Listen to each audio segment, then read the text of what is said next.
It is an extremely rare side effect to COVID, and it has doctors stumped, patients developing massively enlarged tongues. It is truly bizarre. And tonight, Stephanie Whitfield is talking to a Katy woman who developed this condition, and we want to alert you, the images are uncomfortable to look at.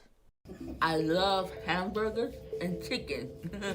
Karen Washington recorded this video happily talking about her favorite foods because for 6 months, the Katy preschool teacher was fed through a tube.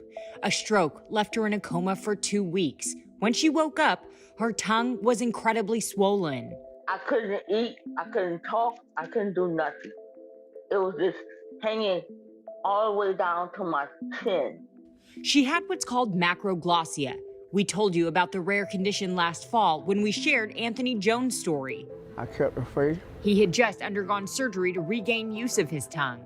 At the time, there were only 2 documented cases in the U.S. Since then, Dr. James Melville with UT Health has heard about 7 more patients. I think I know all the cases in the United States currently because they have reached out to me. Out of the 9 cases, all had been intubated in a hospital.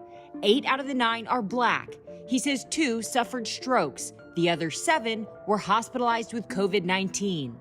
Do you think that people who are surviving COVID-19, it's something about the virus itself that is making these people more prone to this super rare, kind of crazy issue? Yeah, I think it has to do a lot with just kind of where the virus is kind of attaching itself and the body's just kind of immunoresponse to it.